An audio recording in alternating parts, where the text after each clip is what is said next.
Given that we have this conference on the Middle East and we have this congregation of all these scholars on the Middle East and South Asia, we thought it's quite an opportune time to have a launch, make you aware of a current success that we have had in securing a grant from Carnegie Corporation, New York, looking at proxy wars in the region. So what we're trying to do is to look at how proxy relationships affect the dynamic of conflict. So the team has chosen Afghanistan and Syria.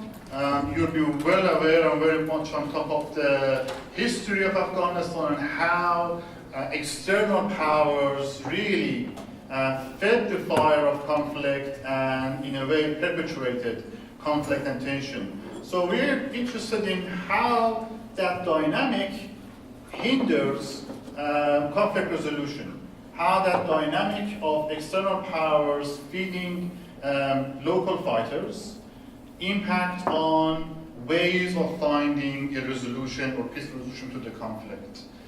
And we believe that looking at the Afghan experience, which is a historical experience and also continues on to the present time, can teach us a few things about the current conflict in Syria. We have papers on Syria at this conference.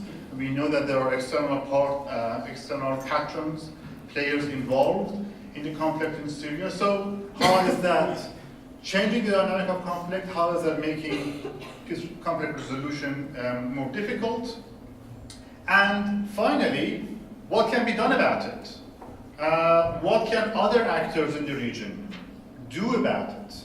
I think that's another question that we're very interested in exploring. So this is a team project. My colleagues, Dr. Zahid, Ahmed, and Dr. Dara Conduit are on this team, and we have been very fortunate to have support from Alfred Deakin Institute for a postdoctoral, doctoral fellowship, a PhD scholarship, that now my colleague Abbas Farsu has taken up. I'm not sure where Abbas is sitting there, right. So, well done, Abbas. It was a competitive process, and Abbas won the scholarship. So without further ado, I'm going to invite my colleagues. Dara, would you mind? It's really weird with the hole in the middle. So I guess the background to why we were thinking about this research in the first place, we did a really exhaustive study of the literature, and we found that successive studies had shown that proxy interference on both sides of conflict tend to prolong wars. Statistically, large N studies have shown time and time again that civil conflicts tend to be longer when there's external influence in those conflicts on both sides of the battle. But we don't really know why. So you sort of speculate. People say, well, is it just balance of power? Is it the fact that there's just enough on both sides that the conflict continues? Is it the financial or material support from foreign patrons, which means that conflicts can continue for longer? Is it that proxy actors are more violent? Is it that once foreign money comes in, the proxy actors are more likely to engage in conflict with their own side? We don't know. We can speculate. We can speculate that maybe it makes things more radical. We don't really know. So we believe that detailed empirical research is required to answer these questions.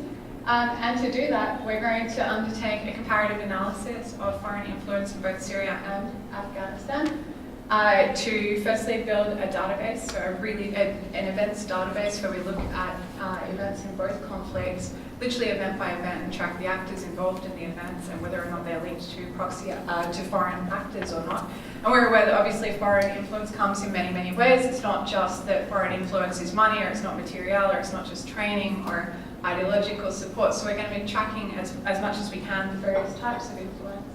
And to ask questions of this database, questions like,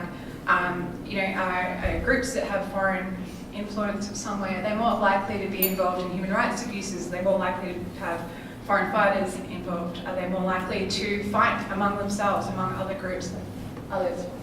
And then the second part of the project is to bring together policymakers, academics and practitioners across the region to try to develop a policy response. So speaking to people to work out, to states, to find out what exactly they're doing at the moment, how they're trying to counter this sort of foreign influence that's taking place, and to try to come up with policy recommendations that might be able to counter it.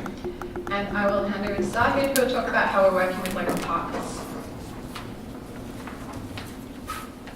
Thank you, Dara. Dara has pretty much covered what we are doing in the project, but I would talk about being, realistic and pragmatic as far as the, data collection or the methodology of the project is concerned. So, as anyone who knows about the Australian, travel restrictions, you would have been alarmed by looking at Afghanistan and Syria there. So we are not going there just to put that message across. So that's why we have partners on the ground. So we have organizations both in Pakistan and Afghanistan will be doing data collection with us and helping us reach out to the right people that we want to participate in that research project. So for example, looking at proxy dynamics, it's important to interview the military leadership and also the civilian leadership. And as academics working, let's say 12,000 kilometers away in Australia, we don't have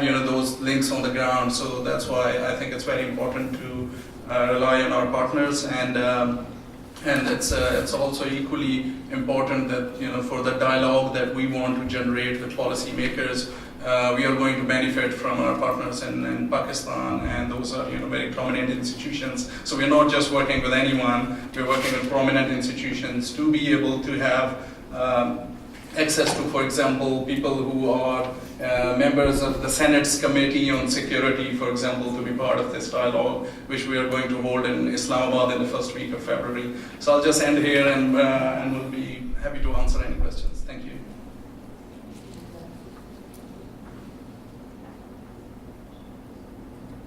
That's okay.